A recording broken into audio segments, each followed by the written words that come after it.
चलिए, तो अब आ गए हम लोग सेक्स को डिटर्मिनेशन के टॉपिक पे, और ये हेरिडिटी चैप्टर का सबसे लास्ट टॉपिक होने वाला है इधर, सेक्स डिटर्मिनेशन। ठीक है, सेक्स डिटर्मिनेशन में सबसे पहले तो ये टॉपिक आया, इस बात के बारे में बात कर रहा है कि क्या क्या फैक्टर है जो जिससे हम लोग जेंडर डिसाइड कर सकते हैं किसी ऑर्गेनिज्म के, फैक्टर्स क्या हैं।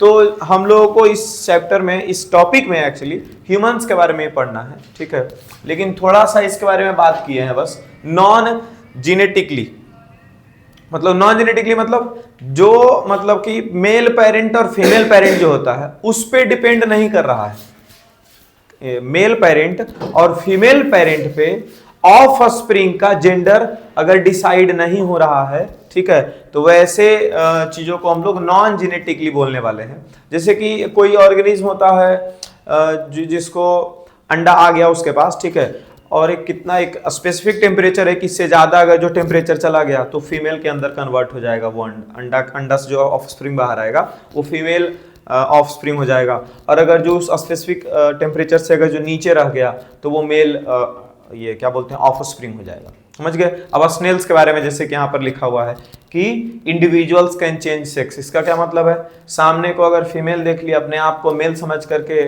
दोनों रिप्रोडक्शन कर लेगा, सामने को अगर मेल देख लिया अपने आप को फीमेल समझ कर रिप्रोडक्शन कर लेगा। समझ गए, इन लोगों का पूरा लाइफ सेट है, समझा स्नेल्स का। समझ गए, मतलब कि अगर जो सामने मेल स्नेल्स दिखा तो ये जो स्नेल है, मतलब कि अगर जो दिख गया ना उसको कि अच्छा वो मेल अभी बन के घूम रहा है तो अपने आप को फीमेल बना लेगा, और अगर इसको लगा कि सामने अगर फीमेल है तो अपने आप को मेल बना लेगा। मतलब कि वो डिपेंड कर रहा है कि सामने वाला कैसा है। समझ गए, स्नेल ऐसे अपना सेक्स चेंज कर रहा है। ठीक है, लेकिन क्रोकोडाइल और टर्टल्स ये सब में टेम्परेचर भी डिसाइड, टेम्परेचर के वजह से भी इन लोग का क्या बोलते हैं तुम्हारा सेक्स जो है डिटरमाइन किया जाता है। समझ गए, बोले ना अभी कौन सा वो क्रोकोडाइल है कि टर्टल है, 31 डिग्री से ज्यादा शायद टेम्परेचर जाता है अगर जो, ठीक है, तो वो फीमेल बन जाता है। एग्स के ऊपर हैच करना, जानते हो एग्स को हैच करना, समझते हो, एग के बाद गर्म करना, ठीक है, तो अगर जो टेम्परेचर अंडे का 31 डिग्री सेल्सियस से ज्यादा रह गया बराबर, समझ गए, तो वो फीमेल ऑफ स्प्रिंग को जन्म देगा। और अगर 31 डिग्री सेल्सियस से कम टेम्परेचर रह गया तो वो मेल ऑफ स्प्रिंग को जन्म देगा। ठीक है, हम लोगों को पढ़ना क्या है, हम लोगों को पढ़ना ह्यूमंस का सेक्स के बारे में। तो in humans genes inherited from parents decide the sex of the offspring. जो जीन्स मेल पेरेंट और फीमेल पेरेंट से आएगा उसी से डिसाइड होगा कि मेल ऑफस्प्रिंग आने वाला है कि फीमेल ऑफस्प्रिंग आने वाला है। ठीक है, तो एक आदमी के अंदर, मतलब कि कोई भी मनुष्य के अंदर टोटल कितने नंबर ऑफ क्रोमोसोम्स होते हैं, 46, मतलब कि 23 पेयर्स। 23 पेयर्स में से 22 पेयर्स मेल हो या फीमेल हो एग्जैक्ट सेम होता है। पेयर मेल हो या फिर फीमेल हो, पेयर जो है वो एग्जैक्ट सेम होता है क्रोमोसोम्स का। लेकिन एक पेयर जो है वो मेल का और फीमेल का डिफरेंट होता है, और वही एक पेयर के वजह से डिटरमाइन होता है सेक्स ऑफ द चाइल्ड। ठीक है, मतलब कि कौन सा जेंडर का वो चाइल्ड होगा उससे डिसाइड होता है। जैसे अगर जो मेल के पास, यहां पर अब बात कर लेते हैं, मेल के पास कैसा गैमेट, मेल जो पेरेंट होगा इसके पास दो गैमेट, ये दो क्रोमोसोम, एक एक्स क्रोमोसोम और एक वाई क्रोमोसोम होगा। लेकिन फीमेल के पास दोनों एक्स क्रोमोसोम से होता है। फीमेल के पास दोनों क्रोमोसोम कैसा होगा, एक्स, और मेल के पास दोनों क्रोमोसोम कैसा होगा, ये एक्स और वाई। अब दोनों का जब क्रॉस होता है, मतलब दोनों का जब रिप्रोडक्शन होता है, तो देखो अब ऑफस्प्रिंग कैसा कैसा बन सकता है। ये वाला एक्स इस वाला एक्स से अगर मिला तो क्या एक्स और एक्स आया, यही वाला एक्स इस वाले एक्स से मिला तो फिर से क्या आया जी, एक्स एंड एक्स। इसका क्या मतलब है कि अगर मेल पेरेंट का एक्स क्रोमोसोम सामने आ रहा है, मेल पेरेंट का एक्स क्रोमोसोम अगर सामने आ रहा है तो पक्का वो फीमेल चाइल्ड को ही जन्म देने वाला है। एक्स एक्स आ गया तो फिर से क्या आ गया, फीमेल ही बन रहा है ना। एक्स एक्स मतलब क्या हो गया, फीमेल। मतलब मेल पेरेंट का अगर एक्स क्रोमोसोम सामने आया तो कौन सा चाइल्ड को जन्म दिया जा सकता है? फीमेल चाइल्ड को जन्म दिया जाएगा, ठीक है। लेकिन अगर मेल पेरेंट का वाई क्रोमोसोम आगे आया, कौन सा क्रोमोसोम आगे आया? वाई, तो फीमेल की तरफ से क्या मिलेगा जी? एक्स, ठीक है, जिसको हम लोग लिखेंगे क्या? X Y. क्या लिखेंगे फिर से? X Y. अब फिर से मेल पेरेंट का क्या है? अगर वाई दिया और यहां दूसरा क्रोमोसोम फीमेल का क्या है? एक्स है, तो फिर से क्या बना? X Y. तो यहां से ये पता चल रहा है कि अगर वाई क्रोमोसोम्स मेल पेरेंट आगे किया, मतलब मेल पेरेंट के अंदर जो गैमेट है, गैमेट कौन सा है जी? तुम्हारा स्पर्म और ओवम। मेल और फीमेल का गैमेट कौन सा है? स्पर्म और ओवम। तो ओवम के अंदर कौन सा क्रोमोसोम होगा? एक्स एक्स वाला। जैसे ये पेयर में तो होता नहीं है, वहां ओवम और स्पर्म जो पेयर में नहीं होता है वो सब। अरे क्रोमोसोम्स पेयर में होगा? 23 क्रोमोसोम्स बस होता है, पेयर में क्रोमोसोम्स नहीं होता। अब समझो यहां पे ऐसा हम लोग सोच रहे हैं कि मेल वाला हो सकता है अपना स्पर्म के अंदर एक्स क्रोमोसोम दिया होगा। अरे मेल वाला जो है अपना स्पर्म के अंदर कौन सा क्रोमोसोम छोड़ा होगा? तो गैमेट के अंदर या तो एक्स छोड़ा होगा या तो वाई छोड़ा होगा, ठीक है। फिर से समझते हैं, मेल वाला पेरेंट जो है उसका स्पर्म में या तो एक्स क्रोमोसोम होगा या तो उसका स्पर्म में कौन सा क्रोमोसोम होगा जी? Y chromosome. दोनों क्रोमोसोम आएगा एक साथ? नहीं आएगा। क्यों नहीं आएगा? क्योंकि क्रोमोसोम्स पेयर में नहीं होते स्पर्म के टाइम पे, समझ गए। स्पर्म और ओवम के पास क्या 46 क्रोमोसोम्स होता है? नहीं, 23 क्रोमोसोम्स होता है। पेयर में नहीं ना होता जी, मियोसिस वहां पर हो जाता है जिसकी वजह से क्रोमोसोम्स हाफ हो जाता है। तो या तो ये अपना एक्स क्रोमोसोम आगे बढ़ाया होगा या तो ये अपना वाई क्रोमोसोम आगे बढ़ाएगा। उसी तरह से फीमेल में भी या तो ये अपना पहला वाला एक्स क्रोमोसोम आगे बढ़ाए या तो दूसरा वाला एक्स क्रोमोसोम आगे बढ़ाए। मतलब सिंपली फीमेल जो पेरेंट है वो सिर्फ और सिर्फ एक्स क्रोमोसोम ही आगे करती है। लेकिन मेल पेरेंट के ऊपर डिपेंड करता है, मेल पेरेंट के ऊपर डिपेंड करता है कि वो कौन सा क्रोमोसोम स्पर्म के अंदर रिलीज हुआ है, समझ गए। तो अगर स्पर्म के अंदर एक्स क्रोमोसोम रिलीज हुआ और ओवम से तो एक्स ही मिलने वाला है, तो एक्स और एक्स से ऑफस्प्रिंग एक्स एक्स बना। अगर मेल पेरेंट से एक्स रिलीज हुआ और फीमेल से भी क्या रिलीज हुआ? एक्स रिलीज हुआ, तो क्या बन गया? एक्स। अगर मेल पेरेंट से वाई रिलीज हुआ, मेल पेरेंट से क्या रिलीज हुआ जी? वाई। तो फीमेल पेरेंट से फिर से क्या रिलीज होगा? एक्स रिलीज होगा, वाई एक्स। समझ गए? यहां पर क्या बनेगा? मेल। दोनों अलग अलग क्रोमोसोम का पेयर आ गया, इसका क्या मतलब है? मेल बन जाएगा। तो इसको देखो ऐसे करके लिखते हैं, ये वाला एक्स क्रोमोसोम इस वाले एक्स क्रोमोसोम से अगर क्रॉस हुआ तो एक्स एक्स बनेगा। ये वाला एक्स क्रोमोसोम इस वाले एक्स क्रोमोसोम से पेयर हो, एक्स एक्स फिर से बनेगा, ठीक है। अगर जो ये वाला वाई इसके साथ बनाया तो एक्स वाई, और ये वाला वाई अगर इसके साथ बनाया तो फिर से क्या हो जाएगा? X Y. अरे एक्स पहले आता, वाई बाद में आता, इसलिए एक्स वाई लिख रहा, ठीक है। तो यहां पर देखो तो इन दोनों के वजह से ये और ये जो बना, ये क्या फीमेल ऑफस्प्रिंग है? ये कैसा ऑफस्प्रिंग है जी? Female offspring. कैसा ऑफस्प्रिंग है? फीमेल। और ये दोनों कैसा ऑफस्प्रिंग आ रहा है? हेलो, ये दोनों कैसा ऑफस्प्रिंग आ रहा है? मेल। तो अगर तुमसे कोई पूछे कि मेल चाइल्ड होने का या फिर फीमेल चाइल्ड होने का कितना परसेंट चांस होता है? 50%। कितना परसेंट चांस होगा? देखो ना, 4 ऑफस्प्रिंग अगर तैयार हुआ है तो 4 में से 2 फीमेल तैयार हो रहा है, 2 मेल तैयार है। इसका क्या मतलब है? कितना परसेंट चांस है कि वो फीमेल चाइल्ड होगा? 50%। कितना परसेंट चांस है कि वो मेल चाइल्ड होगा? 50%। तो इसको देखो ऐसे अगर क्वेश्चन पूछा जाए, थोड़ा सा भूमिका बनाते हैं कि एक as we know that 50% chances will be there for a male child or a female child, but a man X आदमी है, एक आदमी का नाम लेते हैं, a man whose name is Vikram, है ना, has 2 male child and 1 female child. Now his wife is pregnant and 4th baby is coming. What will be the percentage for the 4th child? तो कोई सोचेगा अरे 2 बच्चा mail हो चुका है, एगो फीमेल भी है, तो अगला तो पक्का फीमेल ही आएगा। नहीं, ये नहीं, अगला फिर से जब आएगा तो उसका 50-50 चांस ही है, 100% चांस नहीं है फीमेल चाइल्ड होने का।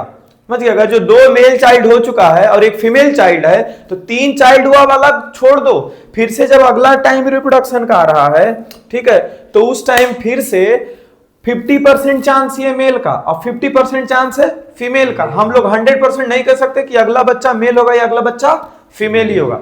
इस बात से क्लियर हुए हो? इस बात से क्लियर पक्का ना? ठीक है, तो ऐसा क्वेश्चन अगर बनता है तो मेल चाइल्ड हो या फिर फीमेल चाइल्ड हो, इसका कितना परसेंट चांस होता है? 50% चांस होता है। तो ये लिख देने का है कि 50% probability will be there for the male child and the female child. ठीक है, अब यहां पर समझते हैं ऑटोसोम्स और एलोसोम्स क्या होता है। ऑटोसोम्स और एलोसोम्स क्या होता है उससे पहले हम समझते हैं फिर से कि एक आदमी के अंदर, एक ह्यूमन के अंदर कितना क्रोमोसोम होता है जी? 46। कितना क्रोमोसोम्स होता है? 46 क्रोमोसोम्स होते हैं भाई। और क्या हर क्रोमोसोम्स पेयर में होता है? yes. हर क्रोमोसोम्स पेयर में होता है। तो कितना पेयर ऑफ क्रोमोसोम्स होता है हमारे पास? 23 पेयर ऑफ क्रोमोसोम्स।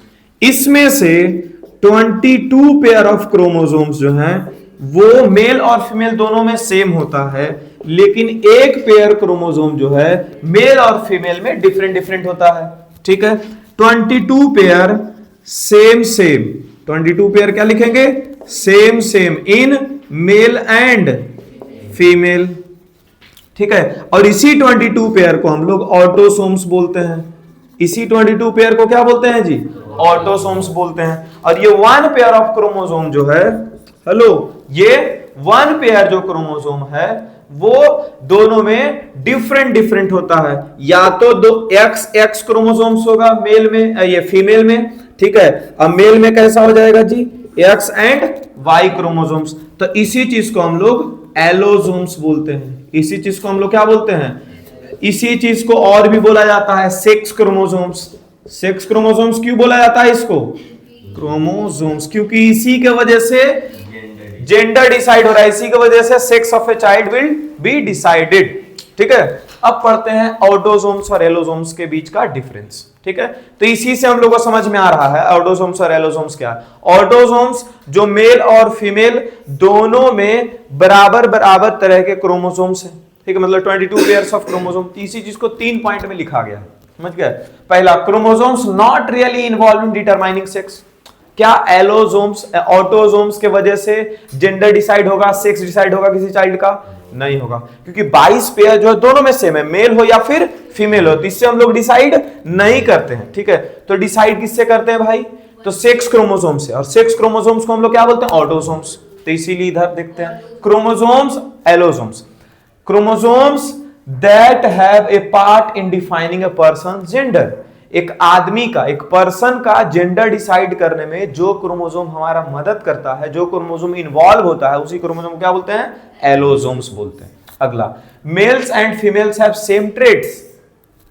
ऑटोसोम्स के वजह से मेल और फीमेल के पास सारा का सारा ट्रेट्स सेम होगा, लेकिन एलोसोम्स के वजह से दोनों का ट्रेट जो है डिफरेंट डिफरेंट होगा। और कौन कौन सा है एलोसोम्स? तो X Y and X and X. ठीक है, अब यहां तीसरा नंबर, ह्यूमंस के पास 22 पेयर्स ऑफ ऑटोसोम्स है, लेकिन ह्यूमंस के पास ही सिर्फ और सिर्फ 1 पेयर ऑफ एलोसोम्स है।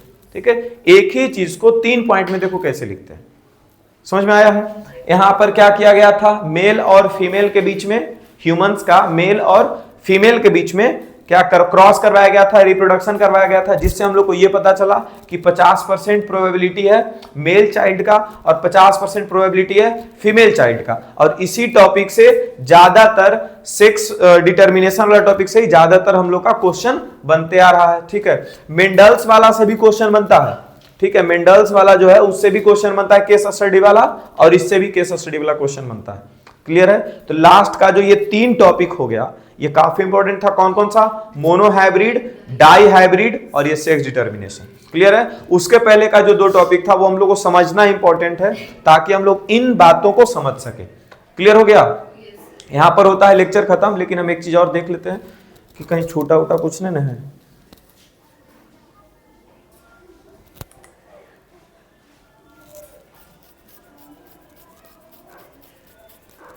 चलो एक पॉइंट लिख देते हैं। एक पॉइंट क्या लिख दें, जगह ही नहीं बच रहा।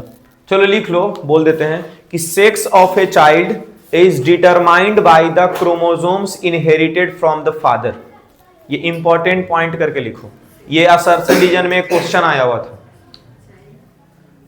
Sex of a child is determined by the type of chromosome.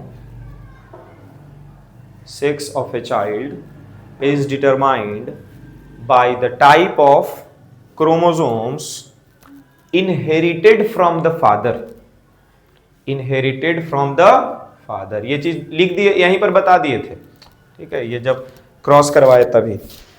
Inherited from the father, अरे यहीं पर ना, ये देखो ना, यहां पर नहीं बताए थे। दोनों तो फीमेल कौन सा क्रोमोसोम देने के लिए रेडी है? सिर्फ और सिर्फ एक्स, ठीक है। तो अगर फीमेल एक्स देगी और जब मेल पेरेंट की तरफ से एक्स आएगा तब तो फिर फीमेल, अच्छा फीमेल एक्स दे रही है और मेल वाई दे रहा है, तब ना फिर मेल बन रहा है। इसका क्या मतलब है? रोल दोनों का बराबर बराबर भले है, लेकिन सेक्स डिटर्मिनेशन के टाइम पर रोल किसका ज्यादा है, कि मेल आएगा कि फीमेल आएगा? मेल पेरेंट का ज्यादा है। तो इसके ऊपर भी और क्वेश्चन सुन लेते हैं, ठीक है। इस पे तो और थोड़ा भयंकर भूमिका बनाकर क्वेश्चन बनाया जाएगा कि हमारा ये सोसाइटी है बहुत ही ज्यादा गंदा हो गया है फीमेल्स के लिए, क्योंकि औरतों को डांटा जाता है, पीटा जाता है कि आप हमको मेल चाइल्ड नहीं दे रहे हैं, होता है ऐसा। तो ये सब बात करेगा, तो क्या ये सही बात है? नहीं, गलत बात है। आप कैसे समझाएंगे किसी को? समझ रहे हो? तो इसके ऊपर क्वेश्चन नहीं बनाया सकता है कि आप कैसे समझाओगे किसी को, या आप कैसे इस बात को जस्टिफाई करते हो कि ये गलत चीज है अगर सिर्फ और सिर्फ ये फीमेल को अगर जो दोषी ठहराया जा रहा है। तो असली दोषी कौन हो सकता है? मेल। अब मेल क्या है? वो नेचर है जी। मेल से वो क्या चीज है? वो नेचर है, ठीक है, बाय नेचर वो चीज आ रहा है। मेल को भी दोषी ना, मेल क्या करेगा कि हमारा तुम मेरा स्पर्म में खाली एक्स निकलिया, मेरा वाई स्पर्म से वाई निकलिया, ऐसा तो कोई डिसाइड नहीं कर सकता ना, ठीक है। तो ये दोष भले दिया जाता है, लेकिन हम इस चीज को समझा सकते हैं बाय साइंटिफिक रीजन। तो इस चीज पे हाँ वो जो लिखवाए है ना अभी, ठीक है, तो इसी को क्वेश्चन बना करके और लिख लो। ये स्टेटमेंट भी है, ट्रू स्टेटमेंट है, और इसी को क्वेश्चन के हिसाब से भी समझो। इसी को क्वेश्चन के हिसाब से कैसे समझेंगे? ठीक है, जो अभी हम बात बोले उसको क्वेश्चन के हिसाब से लो, ठीक है, कि दोषी कौन है, मेल है कि फीमेल है, या फिर दोषी अगर कोई नहीं है तो आप कैसे समझाओगे अपने सोसाइटी को, ठीक है। तो ये क्वेश्चन लिख लो, ठीक है। और अगला क्वेश्चन कि how a male parent is, हाँ यही चीज, हाउ ए, क्वेश्चन लिखो, how a male parent is responsible, how a male parent is responsible for the sex of the child. How a male parent is responsible for the sex of a child. तो यहां पे होता है heredity खत्म। ये कौन सा lecture था जी? Fourth lecture. दो बेसिक था, ठीक है, चौथा दिन है, लेकिन लेक्चर नंबर ये 5th हो गया है ना, दिन चौथा, ये लेक्चर नंबर 5th हो गया, इसका अलग लेक्चर बना दिए, ठीक है। यहाँ पे होता है डन हेरिडिटी। जो क्वेश्चन आपके एनसीईआरटी बुक में है वो सफिशिएंट नहीं है इस चैप्टर के लिए, ठीक है। एनसीईआरटी बुक में जो लिखा हुआ भी है वो सफिशिएंट नहीं है, क्योंकि अब जब भी रिवाइज करोगे तो इसको और साथ साथ में एनसीईआरटी पूरा बुक भी पढ़ लो, लेकिन एक बार गो थ्रू हो जाओ, समझ गए। एनसीईआरटी एग्जाम्पलर देखो, क्योंकि उसी के अंदर आप लोग अलग अलग शब्द दिखेगा, और उससे भी ज्यादा इसमें प्रीवियस ईयर के कुछ क्वेश्चन जब करोगे तब समझ में आएगा कि इसके वर्ड्स कैसे कैसे इस्तेमाल किए जाते हैं। इसके वर्ड्स में दिक्कत होगा, ठीक है, अलग अलग तरह के वर्ड्स इस्तेमाल कर दिए जाते हैं जहां तहां, समझ गए। तो मिलते हैं अगला लेक्चर में, ठीक है।